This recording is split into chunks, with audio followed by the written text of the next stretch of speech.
여러분들하고 여호수아서 같이 이렇게 공부하게 돼서 굉장히 기쁘게 생각하고요.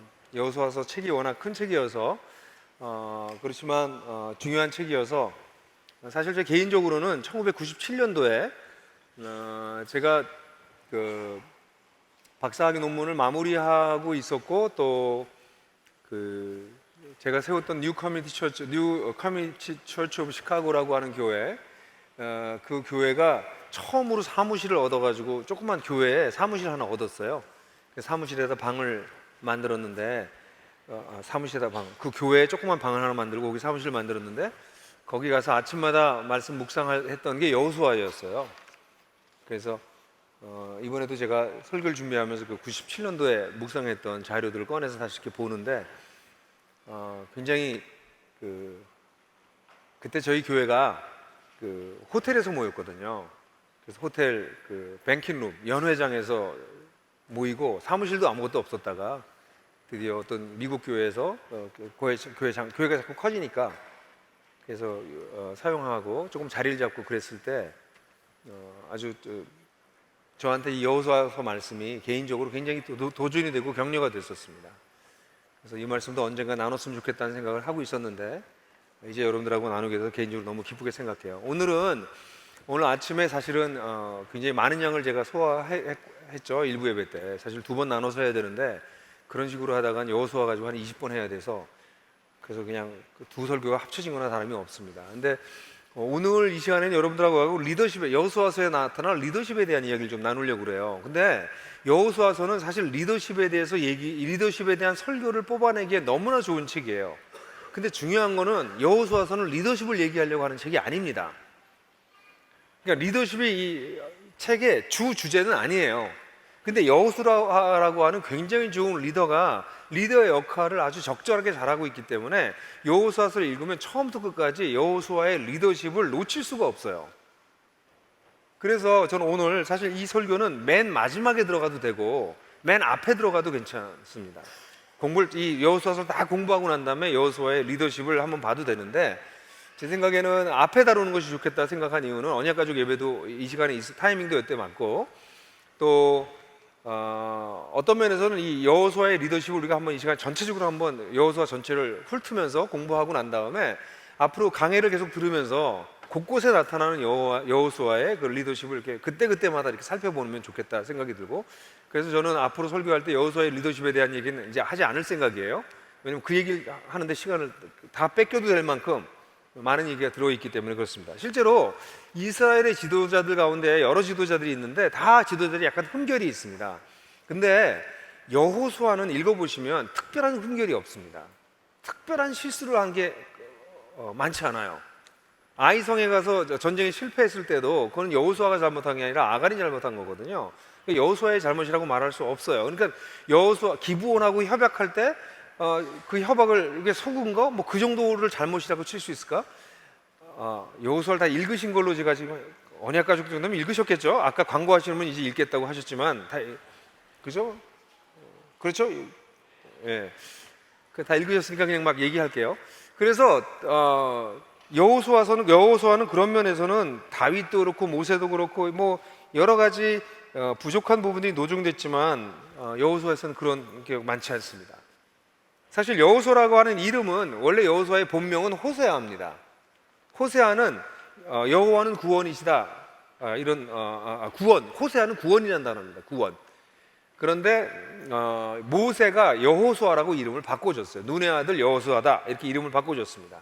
여호수아라고 하는 말 자체는 여호와는 구원이시다 또는 여호와가 구원하신다 이런 뜻입니다. 그래서 여호와라고 하는 단어가 이름에 들어간 거는 이 이후에는 자주 나타나는데 이 여호수아가 당대에는 여호와의 이름이라고 하는 이름이 사람의 이름 속에 들어오는 건 거의 처음이 아닐까라고 보여지는 가장 최초에 사용된 하나님의 이름이 사람의 이름에 들어간 아주 특별한 케이스입니다. 그래서 여호와께서 구원하신다라는 말씀이어서 예수님이라고 하는 우리 예수님의 이름과 굉장히 닮았고 그래서 여호수아의 리더십은 어떤 면에서 예수님의 리더십과 굉장히 많이 닮은 면들이 있다는 것을 보게 됩니다. 그래서 오늘 저는 여러분들하고 같이 이 여호수아 처음부터 끝까지 한번 쭉 훑을 건데 간단하게만 얘기하려고 그래요. 사실 지금 제가 설교하는 걸 가지고도 한 대여섯 편의 설교를 만들 수 있고 그걸 묵상할 수 있는 그런 내용이어서 여러분들이 개인적으로 묵상을 해나가실 수 있는 자료로 사용하셨으면 좋겠다 이렇게 생각합니다. 왜냐하면 공동체 굉장히 중요한데요, 공동체엔 리더가 어차피 큰 영향을 끼쳐요. 그러니까 리더들은 이거 굉장히 무거운, 리더가 되고 싶어 하시는데 많은 사람들이 리더가 정말 뭔지를 알게 되면 리더가 되는 게 굉장히 버거운 일이라는 걸 알게 됩니다. 가정교회든 교회 어떤 사역팀이든 교회 전체든 리더가 된다는 거는 그 공동체 전체에 직접적인 영향을 끼치기 때문에 리더는 굉장히 무거운 자리입니다. 그런 면에서 저는 여기 계신 모든 분들이 가정교회 지금 목자님이시니까 다 리더시고요, 또 언약가족들은 머지않아 또 가정교회 리더가 될 수도 있고, 또 그렇지 않다 할지라도 목자와 함께 가정교회를 이끌어가는 중간 리더이기 때문에 여기 계신 모든 분들이 어떤 분이냐가 사실은 여러분들의 가정교회에 직접적인 영향을 끼쳐요. 여러분들이 부모로서 어떤 리더냐가 여러분들 가정에 직접 영향을 끼칩니다. 그러니까 우리가 어떤 리더가 될 거냐 하는 거는 정말 중요한, 나에게 중요하기보다는 나에게 맡겨진 사람들에게 너무나 중요한 일입니다. 그런 면에서 여호수아서를 통해서 내가 이런 리더가 돼야 되겠다, 이런 리더로 발돋움해야 되겠다 하는 다양한 영역들을 균형 있게 볼 수 있다면 여러분들에게 큰 유익이 있지 않을까 이렇게 생각을 합니다. 여호수아서는 일단 크게는 둘로 나눠지고 작게는 한 넷 정도로 나눌 수 있습니다. 처음에 이제 가나안 땅을 정복하는 거, 그다음에 땅을 나누는 것, 이렇게 둘로 나눠져요. 땅 나누는 쪽에 가게 되면 뭐 각 지파마다 땅을 어떻게 나누는지 얘기하는데 거기는 자세히 읽어도 뭐 잘 모르고 그냥 쑥쑥 넘어가도 될 정도로 뒷부분은 땅에 대한 얘기가 굉장히 많은, 거의 3분의 1 이상이 되는 지면을 땅에 대한 묘사로 되어 있습니다. 그래서 앞부분에 그 땅을 전쟁하는 얘기를 할 때도 앞부분에서 1장부터 5장까지는 가나안 정복 전쟁이 준비되는 것, 6장부터 시작해서 12장까지는 실제로 가나안 정복 전쟁이 진행되는 게 나오고, 13장에서부터 21장까지는 땅을 분배하는 얘기가 나오고, 그 다음에 22장부터 24장까지는 그 분배한 땅에서 어떻게 정착할 수 있는, 오늘 아침에 설교대로라면 임대인으로, 임차인으로서 어떻게 살아야 되는지에 대한 정착 조건 같은 것이 기록되어 있는 것이 22장부터 24장까지라고 말할 수 있습니다. 학자들에 따라서는 20장, 21장도 20장이 도피성 얘기고 21장이 레위 지파의 땅에 대한 얘기이기 때문에 20장, 21장도 뒷부분에 정착 조건으로 집어넣어야 된다라고 생각하는 사람들도 있어요. 약간 브릿지라고 생각하면 됩니다. 대부분은 21장까지를 자릅니다. 그래서 한 네 가지 정도의 흐름이 있습니다. 그 흐름을 중심으로 이야기하면, 제가 그래서 이 여호수아와 관련된 얘기를 여러 번 읽으면서 여호수아의 리더십과 관련된 모든 자료를 나름대로 쭉 찾아봤어요. 아마 더 있긴 하겠지만 찾아보니까 한 세 가지 영역으로 여호수아의 리더십을 볼 수 있었는데요. 하나는 영성이고요, 두 번째는 사역이고, 세 번째는 공동체와 관련된 것이었습니다. 그래서 이 세 가지와 관련돼서 여러분들하고 나누면, 먼저 영성부터 얘기합시다. 여호수아의 영성을 보게 되면, 여호수아의 영성만의, 이건 구약의 영성의 핵심적인 부분인데, 그리고 또 기독교의 영성의 아주 핵심적인 부분인데, 우리의 영성은 주어진 계시가 중심이 됩니다. 이미 주어진 계시가 중심이 돼요. 그래서 여호수아에 보면 여호수아에게 하나님께서 오른쪽이나 왼쪽으로 아까 얘기한 것처럼 치우치지 말도록 하는데, 이미 너에게 진 율법 책을 늘 읽고 밤낮으로 그것을 공부하고 하라는 거예요. 이 얘기는 뭐냐면, 이 당시에 주어진 율법은 모세 오경일 거예요. 왜냐면 이 모세 오경 이후에 여호수아가 쓰여졌고, 그 다음에 역사서가 쓰여졌고, 역사가 흘러가면서 성문서들이 기록되고, 그 이후에 예언서가 나오거든요. 그러니까 여기 율법은 모세 오경을 얘기하는 거거든요. 그러니까 지금 여호수아에게 주어진 율법책을 묵상하라고 했던 것은 여호수아가 존재할 때 이미 주어졌던 5개 오경을 얘기하는 거예요. 그걸 묵상하라는 겁니다. 그러니까 그걸 깊이 생각하라는 거예요. 실제로 이 여호수아는 이걸 굉장히 중요시 여겨서 8장 32장 35절 보면, 아이성에서 전투에서 승리하고 난 다음에 세겜에서 에벨산 위에 올라가서 단 위에서 모든 회중을 모아놓고서 이 율법을 다시 한번 낭독합니다. 모세 오경에 있는 주요 율법이었을 것이라고 보여져요. 11장 15절 같은 경우에도 보면 이렇게 해서 기록하고 있습니다. 모세는 주님께서 자신에게 명하신 대로 여호수아에게 명하였고 여호수아는 그대로 실행하였다. 주님께서 모세에게 명하신 것 가운데 실행하지 않고 남겨둔 것은 하나도 없었다. 그러니까 이 여호수아는 철저하게 자기 이전에 자기에게 주어졌던 계시에 집중했습니다. 이것이 오늘날 그리스도인들의 영성의 중심이 되어야 됩니다.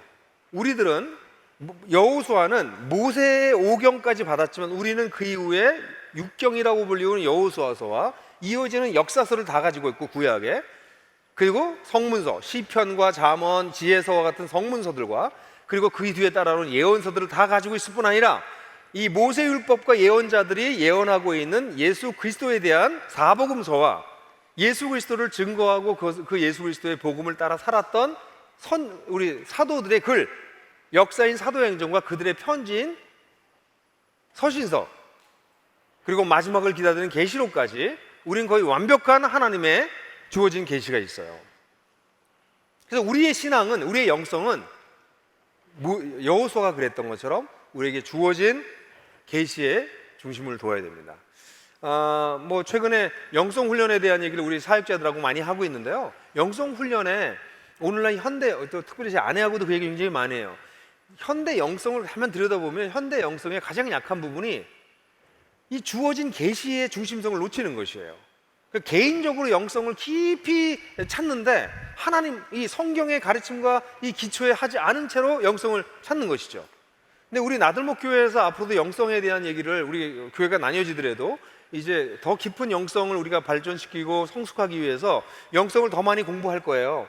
그리고 더 많은 자료들, 풍성한 삶의 기초는 정말 파운데이션이거든요. 그 이후의 목자로서 영성을 어떻게 더 깊이 해나갈 거냐를 이야기할 건데 그 영성의 기초는 이미 주어진 계시입니다. 나들목의 강점은 성경에서 가르치고 있는 진리의 기초에 있다는 거예요. 여호수아도 그랬고 성경에 있는 모든 사도들이, 모든 우리의 앞섰던 선지자들이 자신에게 주어졌던, 자신 그때까지 주어졌던 계시에 집중했어요. 그게 첫 번째입니다. 그런데 거기에 머무르지 않습니다. 이 여호수아서를 보면 자그마치 1장 1절부터 20장 1절까지 주님께서 여호수아에게 말씀하셨다는 말씀이 제가 그냥 찾은 것만 하나, 둘, 셋, 넷, 다, 요, 일곱, 여덟, 아홉, 열, 11번, 12, 13, 14번, 15번 좀 나와요. 거의 매장 나온다고 봐야 돼요. 주님께서 여호수아에게 말씀하셨다. 우리의 영성이, 우리 교회의 부족한 영성은 이 부분입니다. 우리는 풍삼기라든가 하나님 나라의 복음이라든가, 그래서 우리의 신학적 기반을 굉장히 단단하게 가지고 있어서 교회가 견고해요. 근데 이거 위에 우리에게 필요한 건 하나님과 개인적으로 동행하는 삶입니다. 하나님이 여호수아에게 말씀하신 것처럼 이렇게 선명하게 말씀하실지는 잘 모르겠어요. 왜냐하면 여호수아에게 말씀하셨던 것이 나중에 끝에 보면 여호수아가 전부 다 율법책으로 기록해서 육경인 여호수아라고 하는 성경이 만들어지는 것이 나중에 나와요. 그러니까 여호수아에게 하나님께서 말씀하신 것은 오늘날 하나님 성령께서 우리 성도들을 이끌 때 인도하시는 것보다 훨씬 중요하고 깊이가 있는 것임에 틀림이 없습니다. 그러나 우리 그리스도의 삶은 성령의 인도를 받는 것이기 때문에 이 주님께서 여호수아에게 말씀하셨던 것처럼 주님께서 우리에게 말씀하시는 것을 우리가 추구하는 것은 마땅히 필요한 부분입니다. 우리의 영성은 진리의 기초에서 성령으로 말미암는 주관적 체험과 같이 가는 것이 이상한 것이 아니라 오히려 우리가 추구해 나가야 될 부분입니다. 바로 여호수아가 그랬던 것처럼 말이죠. 근데 여호수아의 영성을 잘 들여다보면 여호수아는 이렇게 계시 중심이면서도 아주 개인적인 하나님과 동행하는 그런 영성을 지닌 존재였는데, 이런 영성이 결국 어디로 나타나냐면 공동체를 이끄는 공동체 예배로 나타납니다.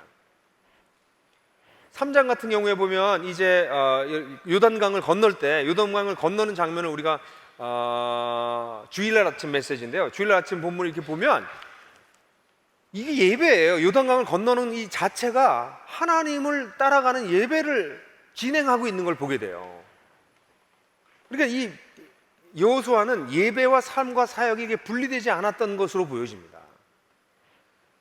5장에서도요, 이제 6장에 들어가서 이제 여리고성을 이제 치기 직전에 여호수아가 이스라엘 백성들 전체가 할례를 하게 해요. 그러니까 자기를 성결케 하는 일들을 하죠. 그러니까 이스라엘 백성들 전체를 하나님 앞에서 자신을 돌아보게 공동체적인 영성으로 이끌어가는 걸 보게 됩니다. 우리의 영성은 결코 개인의 골방에 머물지 않습니다. 우리의 영성은 개인이 하나님의 계시를 잘 알고 개인적으로 하나님과 동행함과 동시에 공동체를 이끌어가는, 공동체를 예배로 이끌어가는, 공동체를 성결로 이끌어가는, 거룩으로 이끌어가는 리더십과 연결되어야 합니다.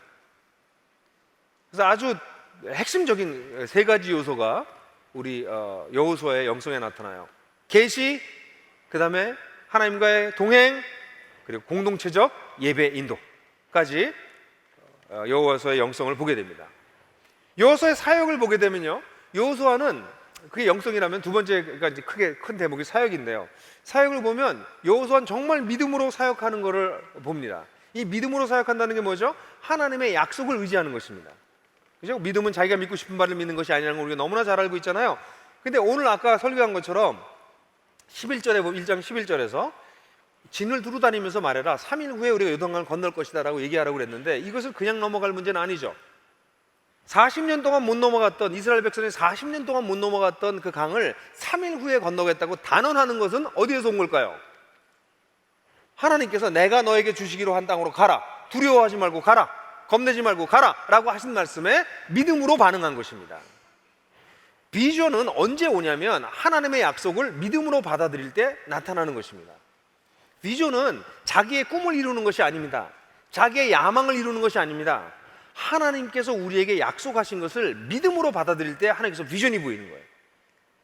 그래서 3일 후에 가겠다라고 하는 결정은 여호수아가 내린 결정입니다. 하나님이 그렇게 하라고 지시한 것 같지 않습니다. 근데 내가 너와 함께 할 거니까 내가 너에게 주기로 한 땅으로 가라 라고 하는 말씀을 들었을 때 여호수아는 3일 후에 갑니다라고 선언합니다. 이것은 그의 믿음의 고백이었던 것으로 보여집니다. 그뿐만 아니라 이제 여리고성으로 들어가기 전에 5장 끝에 할례를 하고 난 다음에 여호수아가 만나는 것은 군대 장관이에요. 여리고성으로 들어가는 그 입구에서 군대 장관을 만나서 거기서 신발을 벗고 군대 장관 앞에서 무릎을 꿇고 예를 표하는 장면이 나옵니다. 무엇인가요? 여호수아는 그가 하고 있는 이 전쟁이 영적 전쟁인 것을 여기서 보게 돼요. 여호수아에서 나오는 모든 전쟁은 단순한 영토 확장 전쟁이나 종족 간의 갈등 분쟁이 아니라 이것은 여호와의 전쟁이라는 것을 그는 거기서 봅니다. 그래서 이 군대 장관을 봄으로써 이 전쟁은 철저하게 이 전쟁을 이끌어가는 하나님을 의지해야 되는구나 하는 것을 보게 됩니다. 우리의 영적 전투는 철저한 믿음에 기초한 것이어야 됩니다. 그래서 여러분들 6장을 보면 6장에 여리고성을 전쟁하는 거예요. 그게 무슨 전쟁입니까? 무슨 주술 비슷하죠. 뺑뺑 돌다가 마지막 날 소리 지르니까 무너져 내렸다라고 하는, 어떻게 보면 너무나 이상한 어리석어 보이기도 하고 우스꽝스럽기도 한 방법이 하나님께서 쓰신 방법이셨습니다. 근데 그 방법을 정성껏 여호수아는 따라가요. 하나님께서 하시겠다고 하는 것을 믿음으로 반응하고 있는 모습이기도 합니다.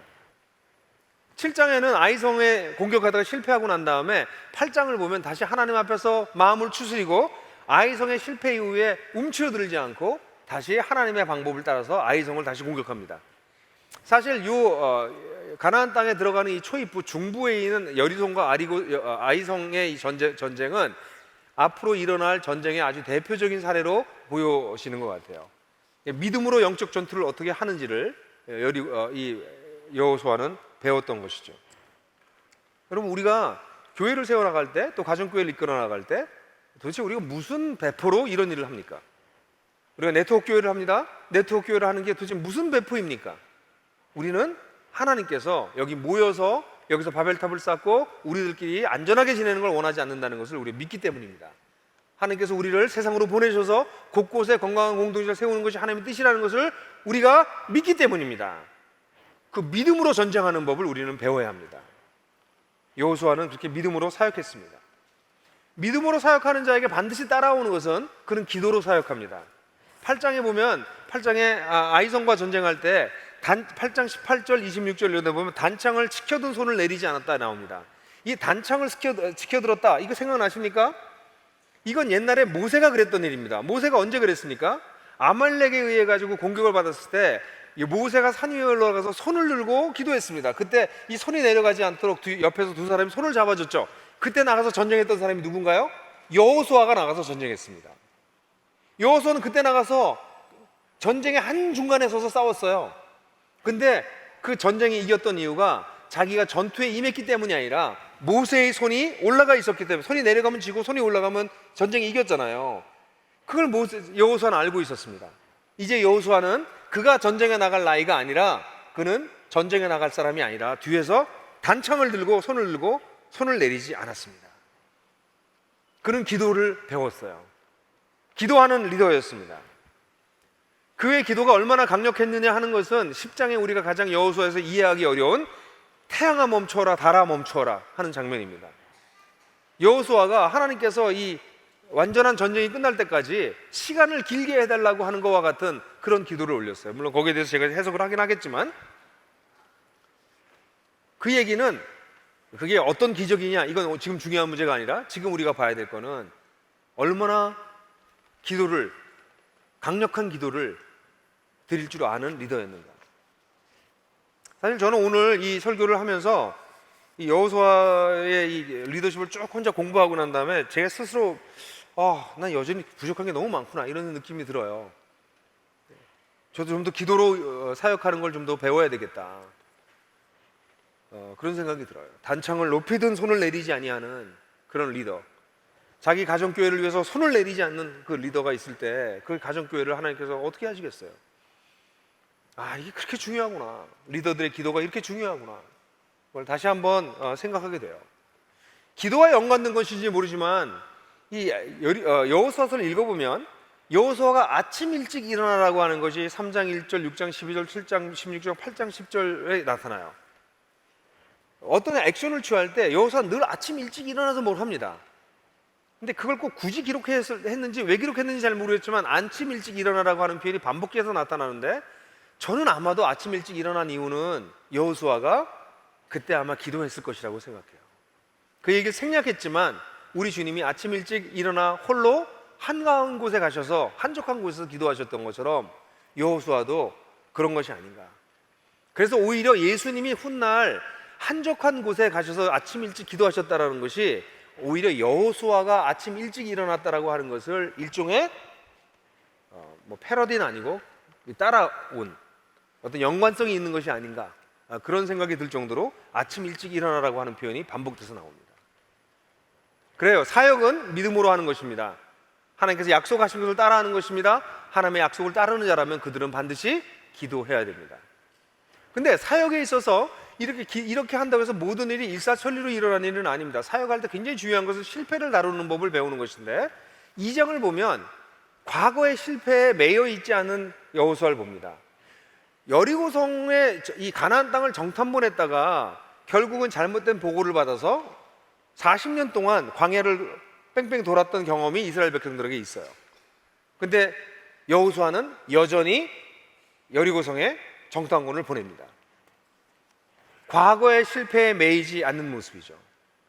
과거의 실패를 반복하지 않기 위해서 아마 더 믿음의 사람들을 정탐꾼으로 보냈을 것입니다. 근데 우리 2장에 정탐꾼을 먼저 보냈다라고 하는 얘기가 나오는 것은 여호수아가 자신의 과거의 실패에 연연하지 아니하면서 진행하고 있는 것을 보게 돼요. 우리가 사역해 나갈 때 실패를 어떻게 다루느냐 굉장히 중요합니다. 과거의 실패가 우리를 뒷목을 잡는 사람들이 있어요. 가정교회 하셔서 좀 실패하고 어려운 일이 있어서 가정교회를 앞으로 더 잘 못하시는 분들이 있어요. 가정교회 실패 안 하고 어떻게 잘하시겠어요?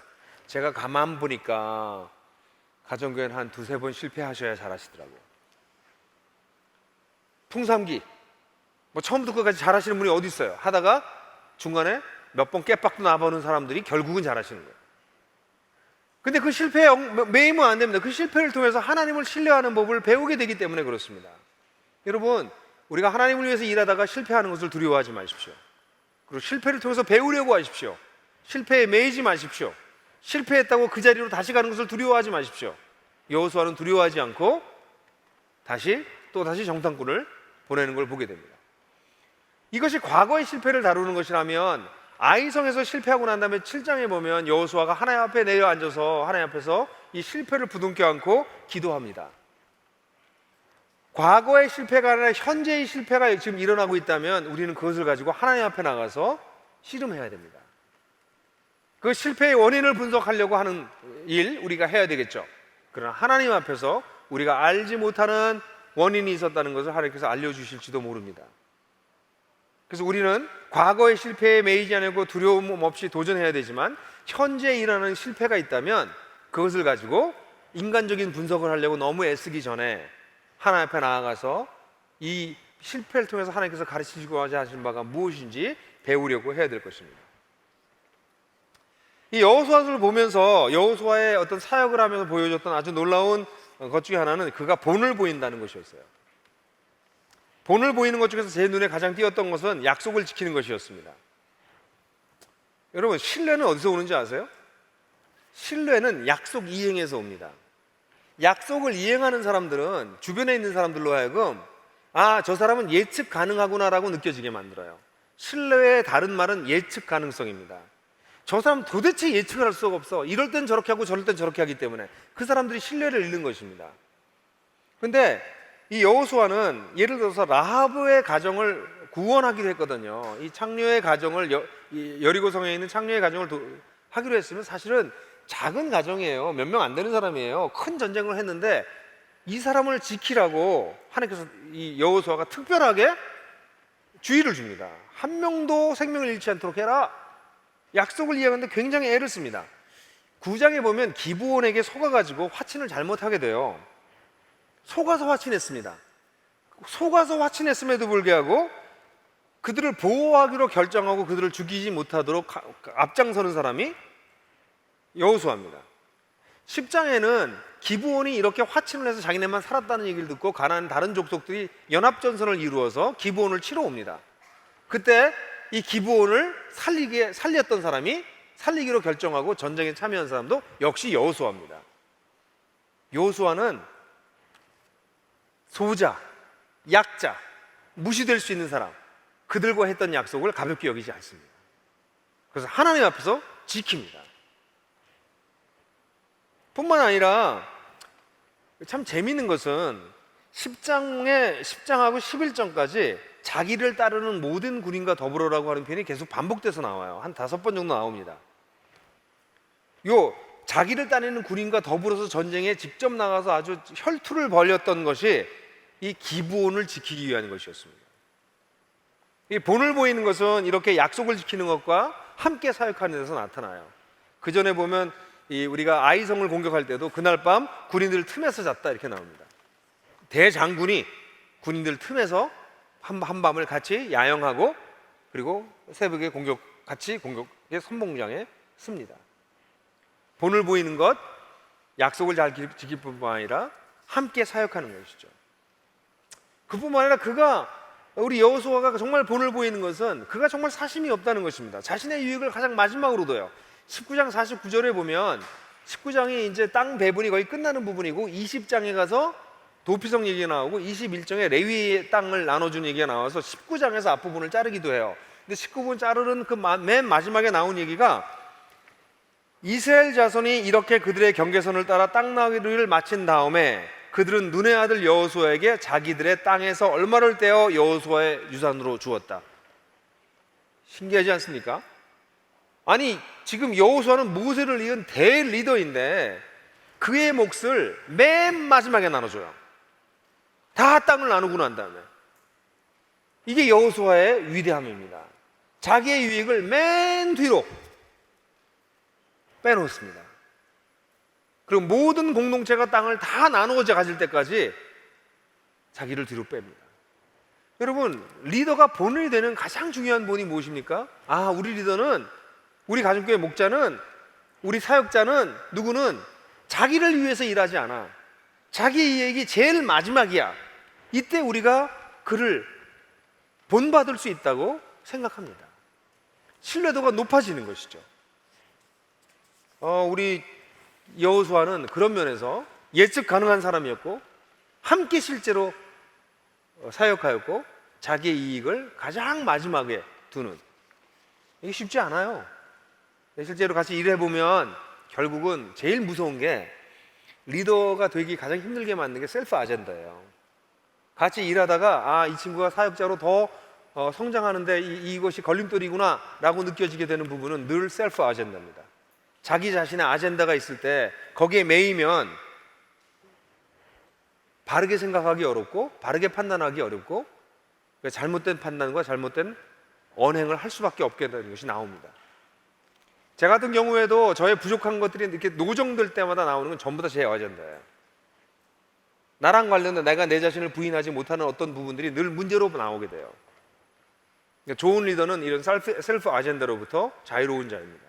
어떤 면에서는 의지적으로 자신의 유익을 늘 맨 마지막에 두는 훈련을 하시는 것이 좋은 리더가 되는 일종의 하나의 훈련이라고 말할 수 있습니다. 저희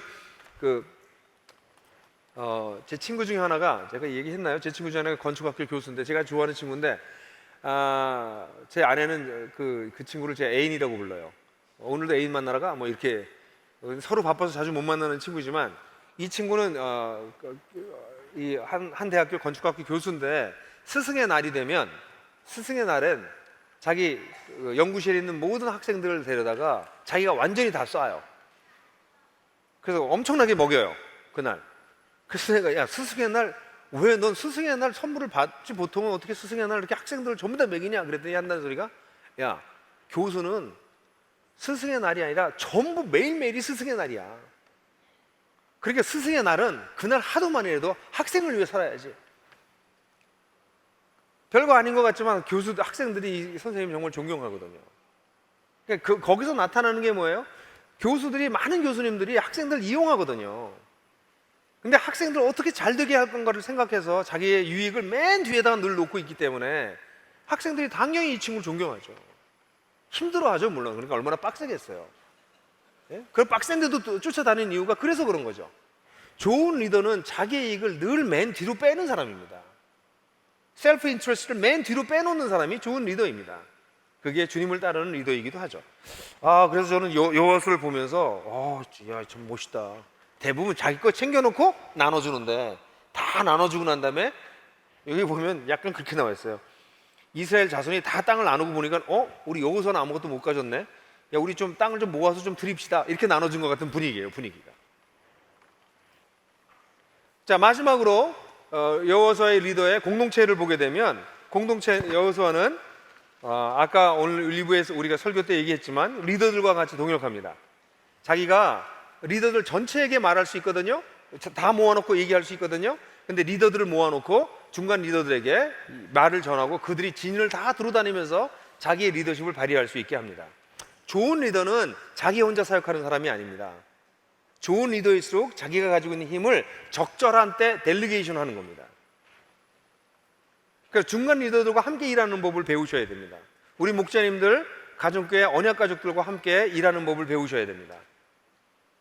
그래서 자기의 동역자들과 함께 일하는 법을 배우는 것, 이것은 굉장히 중요한 일이죠.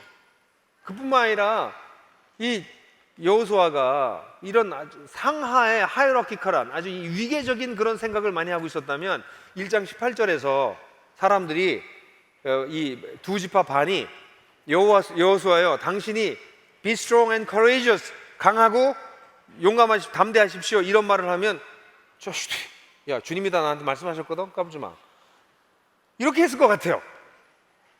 가만 생각해 보세요. 이 위계적인 게 강한 사람들일수록 밑에 사람이 위에 사람한테 강하고 담대해서 이렇게 얘기를 하면, 야 임마, 그 하나님이 나한테 한 말이야 3번이나 했어, 네가 안 해줘도 돼, 이렇게 얘기할지 모르겠어요. 근데 그걸 흔쾌히 받아들이는 모습을 보게 돼요. 좋은 리더는 자기를 따라오는 사람들을, 자기와 함께 일하는 사람들의 격려를 기쁘게 받아들입니다.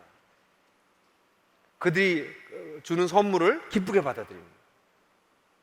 굉장히 중요한 얘기죠. 리더들과 동역합니다.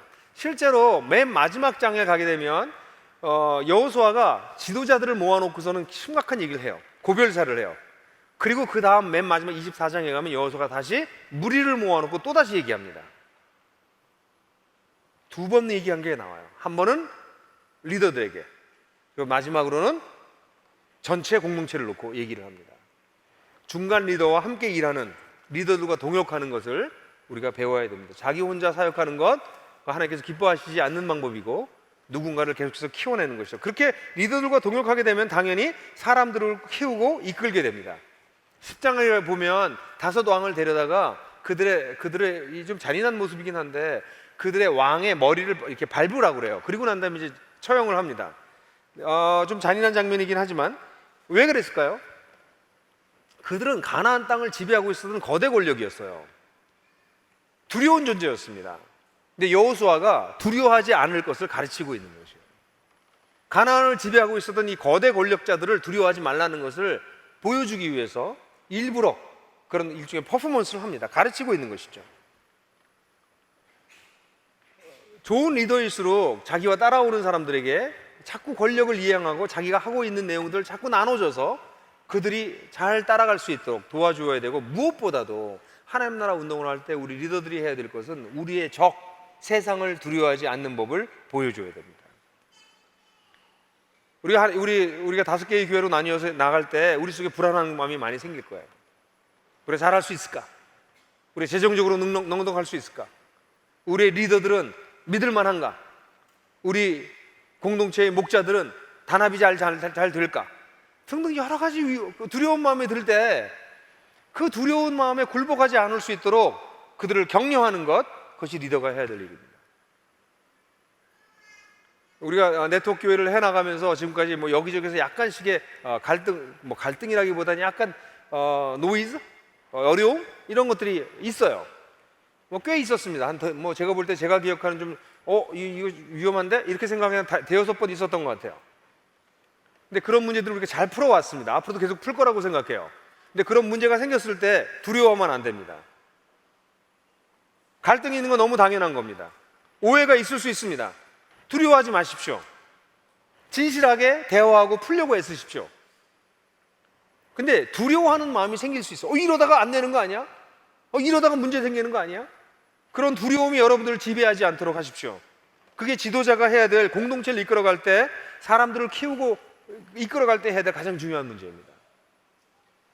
재밌는 것은 22장에 가게 되면 이 두 지파 반이 요단강 동쪽에다가 제단을 쌓아요. 이 문제 때문에 공동체 내에 문제가 있어서 전쟁이 일어나기 일촉즉발의 사건이 일어납니다. 근데 그때 이 두 진영이 대화를 잘 나눠서 결국 이게 문제가 되지 않고 오히려 더 좋다라고 해서 이 갈등의 문제가 해결되는 게 22장의 얘기가 나와요. 근데 재밌는 게 이 22장에 이 갈등 문제가 해결되는데 여호수아가 나타나지 않아요.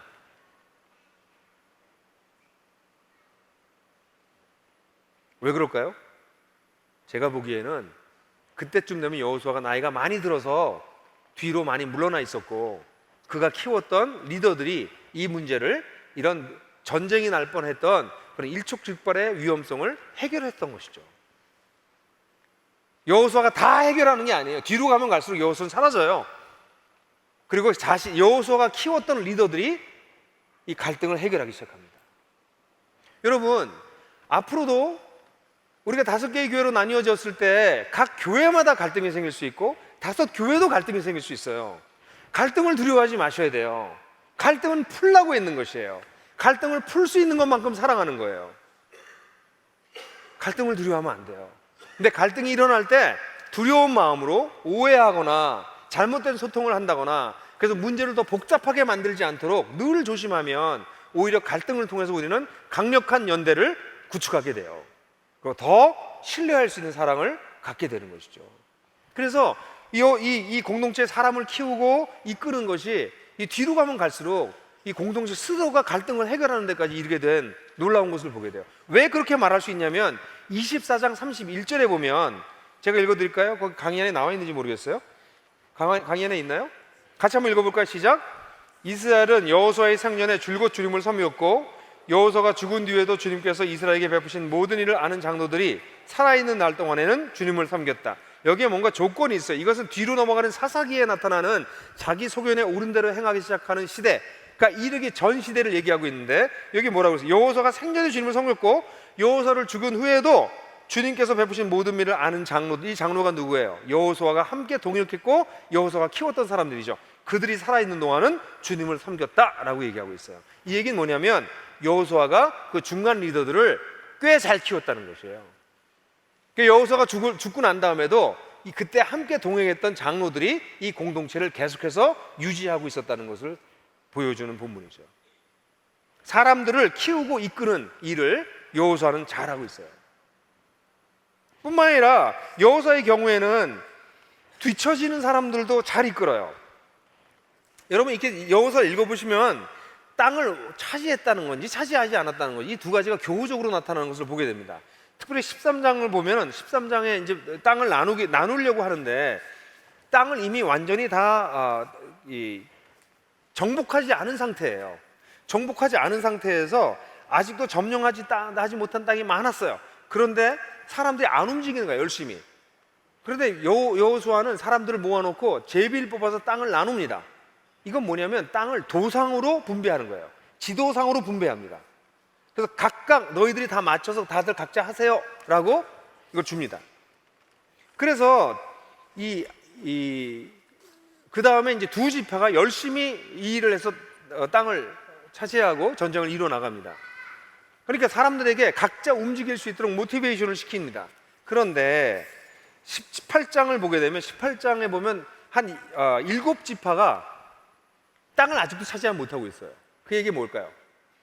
땅을 다 구획해 줬는데 그 중에서 7지파는 뒤따라가지 않고 전쟁을 안 하고 있는 거예요. 땅을 차지하지 않고 있는 거야. 그러니까 여호수아가 18장에서 보면 이 7지파를 채근합니다. 그들이 그 땅을 차지할 수 있도록 격려해요. 이게 참 재밌어요, 여러분. 저만 재미나? 재밌죠? 그러니까 공동체가 다 똑같지 않다는 거예요. 12지파가 다 똑같이 여기 땅에서 다 가서 전쟁 잘한 게 아니라 그 속에 몇 팀은 아주 잘 나가서 앞에 나가서 하고 갈렙 같은 사람은 더 열심히 나가서 땅을 차지하고 이러지만 또 7지파는 계속 눈치 보고 있는 거예요. 안 나가고. 공동체는 그래요. 그러니까 결국 그 7지파의 리더들이 그만큼 주도성을 가지지 않고 있었던 거죠. 근데 여호수아는 그 7지파도 결국 움직일 수 있도록 땅을 다시 그려오게 하고 그 땅을 나눠주고 그 땅을 이제 너희들이 나가서 가져라 라고 얘기를 해요. 그뿐만 아니라 17장에는 에브라임과 므낫세 지파가 우리 땅 더 필요하다고 막 이렇게 얘기를 해요. 그 긍정적인 힘이죠. 우리 지파가 큰데 땅이 모자라다 그러니까 여호수아가 뭐라고 그래요? 너희가 산간을 올라가서 개척해. 너희 힘으로 더 개척해. 그들의 불평을 긍정적인 힘으로 바꾸어서 끌고 가요. 이게 우리 가정교회에서도 여러분들 가정교회에서 좀 뒤처지는 사람들 다 있어요. 가정교회도 다 달라요. 가정교회도 치고 나가는 가정교회가 있고 좀 천천히 나가는 데가 있고 잘 뒤에서 이렇게 가만히 있는 데가 있고 다 다른 것처럼 가정교회 식구 속에서도 어떤 사람은 막 치고 나가는 사람이 있고 어떤 애는 안 움직이는 친구가 있고 그래요. 근데 문제는 이 잘 안 움직이는 사람을 어떻게 잘 이끄느냐가 리더십의 핵심입니다. 잘 치고 노는 사람들하고 누가 못하겠습니까? 마을직이나 목양사역자들이 가정교회가 다 치고 나가고 잘 나가면 그분들이 할 게 뭐가 있겠어요? 근데 그 가정교회들 중에서 어떤 가정교회가 내부적인 문제든 무슨 문제든지 어려움을 겪고 잘 못 나가요. 치고 나가지 못해요. 그들을 잘 이끄는 것이 공동체를 강하게 하는 것입니다. 그래서 쟤는 저 가정교회는 또는 저 친구는 잘 안 움직여 자꾸 뒤쳐져 하고 손가락질 할 것이 아니라 그건 좋은 리더가 아닌 거죠. 좋은 리더는 그들을 오히려 격려하고 그들이 자신의 몫을 감당할 수 있도록 동기를 유발하고 그들을 이끌어가는 것, 이게 여호수아가 보여준 리더십입니다. 마지막으로 여호수아는 공동체 기초 위에 새로운 역사를 이어갑니다. 23장에 리더들에게 교별사를 하면서 축복과 경고를 하고 24장에서는 세겜의 모여게에서 모든 사람들과 언약을 다시 한번 갱신합니다. 그리고 난 다음에 재밌어요. 24장 26절에 다 같이 한번 읽어볼까요? 시작. 여호수아가 이 모든 말씀을 하나님의 율법책에 기록하고 큰 돌을 가져다가 주님 성소 곁에 있는 상수리 나무 아래 두고, 그러니까 지금까지 했던 여호수아에 했었던 그 모든 말씀들을 율법책에 기록해요. 그럼 보세요, 여러분. 율법책이 아까 네 율법책을 주야로 묵상하라고 할 때 그 율법책은 뭐였어요? 모세의 오경이었죠. 그죠? 여기 율법책에 기록했다는 건 뭐예요? 새로운 역사를 여호수아는 기록하고 있는 것이에요. 그의 삶을 통해서 이루어진 새로운 역사를 기록해서 율법 속에 그것을 포함시키는 일을 여호수아가 하고 있는 것이죠. 여러분, 저는 좋은 사역자들은 결코 자기 당대에 끝나는 일을 꿈꾸는 사람들이라고 생각하지 않아요. 자기가 한 일이 자기 선대가 걸어왔던 길을 이어받는 것이며, 자기가 한 일이 자기 후대가 따라올 길을 앞서서 행한 것이 되게 하는, 그 새로운 역사를 끊임없이 써가며 후대들로 하여금 역사를 쓰게 만드는 것이 하나님 나라 운동원의 특징입니다. 나들목 교회가 지속 가능한 교회가 되려고 하는 것은 우리의 굉장히 큰 꿈이에요. 이 교회가 하나가 있다가 어느 목사님이 잘 목회하다가 그 목사님이 사라지면 교회도 함께 무너지는, 세대 교체하면서 교회가 풍비박산이 나는 그런 건 끊임없이 우리가 보고 있습니다. 개신교 교회에서. 우리가 그런 교회에서 하나님의 영광을 어떻게 볼 수 있습니까? 세대가 바뀌어도 머리는 바뀌지 않지 않습니까? 그리스도의 몸의 머리가 그리스도라고 했는데, 담임 목사가 바뀐다고 교회가 무너지고, 담임 목사가 바뀐다고 교회가 부흥했다가 또 망하고, 이게 도대체 어떻게 그리스도의 교회입니까? 그리스도의 교회라면 지속 가능해야 됩니다. 우리는 선대가 썼던 역사를 이어받아서 다음 세대가 그 역사를 이어갈 수 있도록 도와주는 사람이 우리들인 것이죠. 그게 공동체를 아는 사람들이죠. 그렇지 않다면 자기만을 위해서, 자기 이름을 위해서 반짝 쇼를 하다가 사라지는 것과 뭐가 다르겠습니까? 그래서 우리 나들목에서 이 5개의 네트워크 교회가 되려고 하는 이유는 지속 가능한 교회를 세우고 싶은 것이에요. 여기에 이렇게 계속 많아져서 1,500명 넘어가고 2,000명 넘어가고 이렇게 되면 이 교회 안 움직인다가 제 결론이었어요. 이 시기를 놓치면 우리는 여기서 떠나지 않으려고 할 것이다. 그럼 아주 기계적이고 고통스러운 분할을 해야 되는데, 그것은 교회를 오히려 망가뜨릴 수밖에 없다. 그래서 우리 교회의 리더들이 고민하면서 네트워크 교회의 비전을 갖게 된 이유는, 이제 이 역사를 이어가기 위해서는 우리가 나뉘어져서 곳곳에서 일을 해야 된다. 나들목 교회의 역사가 짧지만 이 역사는 사실은 나들목 교회 홀로의 역사가 아니라 하나님 나라의 역사가 이미 이어지고 오는 그 큰 흐름 속에 우리 교회의 역사가 쓰여진 것입니다. 나들목 교회 17년, 18년의 역사가 쓰여지고 난 다음에 여러분들이 5교회로 나눠지게 됐을 때 여러분들은 그 역사의 흐름을 가지고 그곳에 가는 것입니다. 근데 거기 가서 그 교회 하나 세우라고 하신 게 아닙니다. 그곳에서 또 주님의 나라를 위해서 열심히 살다가 때가 되면 거기서 또 다른 교회들을 보내는, 그래서 하나님의 역사가 끊임없이 지속되는 공동체의 기초에서 새로운 역사를 이어가는 것, 이게 정말 좋은 리더인 것이죠. 여러분, 제가 오늘 여러분들에게 짧게 일별해드린 여호수아에게서 나타나는 영성, 그의 사역, 그의 공동체에 대한 이 내용들은 여호수아서를 공부하시면서 계속해서 살펴보십시오. 여호수아를 읽으시면서 여러분 묵상하십시오. 여러분들이 리더로서 부족한 부분들이 있다면 저와 함께, 저도 이걸 보면서 부족한 부분 몇 군데가 눈에 띄어요. 그런 부분을 가지고 묵상하고 좀 더 좋은 지도자가 되려고 애를 쓰십시오. 왜요? 여러분들이 어떤 리더냐에 따라서 여러분들에게 맡겨진 사람들의 영적 복지가 결정돼요. 이거 무서운 얘기입니다. 그게 가정이든 가정교회든 내가 어떤 리더냐에 따라서 나에게 맡겨진 사람들이 더 잘 성장할 수 있느냐, 말거냐를 심대하게 영향을 끼쳐요. 그건 피할 수 없는 사실이에요.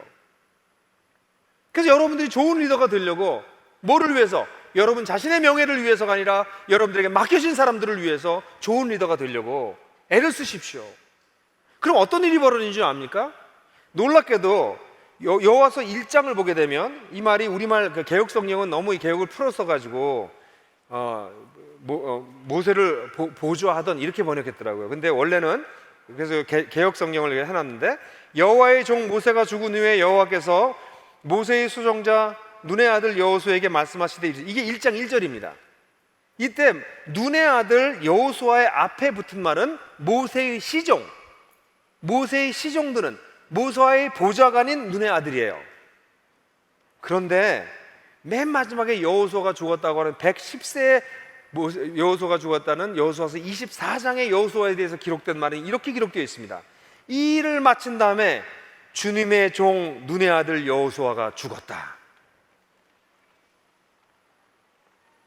여호수아가 사역을 시작할 때 그를 여호수아서에서는 모세의 시종 눈의 아들이라고 얘기합니다. 그런데 모세가, 이 여호수아가 110세라고 그랬는데 대충 갈렙이 자기 나이가 85이다 이렇게 얘기를 해요. 이 14장에 보면 갈렙이, 그런 걸로 봐서는 여호수아하고 갈렙이 나이가 비슷했다면 아마 이 땅에서 30년 정도의 시간을 보낸 걸로 보여져요. 그러니까 이 여호수아가 쓰여진 것은 여호수아가 죽을 때까지 한 30년의 기간이 지나간 거예요. 이게 하루아침에 벌어진 게 30년이라고 꽤 긴 기간이 지나갔는데 30년의 기간이 지나갈 때 처음에 하나님께서 여호수아를 부르셔서 네가 이제 강하고 담대하라 라고 말씀하실 때 모세의 시종 눈의 아들 여호수아였는데 30년의 세월을 주님과 함께 동행하고 주님을 섬겼을 때 그에게 뭐라고 불러요? 주님의 종 눈의 아들 여호수아라고 부릅니다. 이것이 하나님 나라 리더들의 영광입니다. 여러분, 저는 나들목 목교회 목사 김영국이 죽었다 이렇게 들지 않게 되길 바라요. 제 인생이 끝날 때 나들목 교회의 목사였던, 또는 나들목 네트워크에 섬기던 목사였던, 하나복의 목사였던 김영국이 아니라 주의 종 김영국이 죽었다가 됐으면 좋겠어요. 여러분들도 똑같아요. 여러분들이 목자일 때 어느 가정교회 목자 누가 죽었다가 아니라 어느 날 여러분들이 돌아가실 때는 여러분들이 어떤 직위, 어떤 공동체와 관련된 것이 아니라 하나님과 관련돼서 주의 종이었던 목자 누가 떠났다라고 말해지는 인생을 사는 것, 그것이 하나님 나라 운동원의 가장 큰 영광이에요. 저는 여러분들이 그런 삶을 꿈꾸시길 바라요. 우리 여호수아는 그렇게 죽었어요. 모세의 보좌관이던 여호수아가 주님의 종으로 인생을 마무리해요. 나들목 교회가 5개로 분립해서 잘 될 수 있을까? 걱정하는 분들 많아요. 또 김영국 목사가 있는 동안은 뭐가 잘 되겠지, 이런 얘기를 하시는 분이 있으면 저는 굉장히 괴로워요. 왜냐하면 우리는 그런 교회를 세운 게 아니었기 때문에. 근데 제가 두려워하지 않는 이유가 뭔지 아세요? 저는 이 교회의 주인이 정말 예수님이신 걸 믿어요. 그리고 머리이신 그리스도를 붙잡는 여러분들이 계시다면, 그리고 여호수아를 본받아서 좋은 리더가 되려고 애쓰는 여러분들이 계시다면, 그래서 곳곳에 나뉘어져서 그런 교회를 세우기 위해서 자신의 삶을 드리면서 하나님 나라 운동을 해나가는 분들이 계시다면, 저는 이 일이 지속될 것이라고 여기고, 여기에 있는 모든 분들이 주님의 종 누구로 불리우게 될 것이라고 믿습니다. 하나님께서 이런 놀라운 삶으로 우리를 부르셨으니 우리가 주님을 위해서 어떻게 우리의 삶을 드리지 않을 수 있겠습니까? 우리 모두가 좌로나 우로나 치우치지 않고 정도를 향해서 걸어가는 주님의 종이 되시기를 축원합니다. 우리 같이 이 시간에 기도합시다.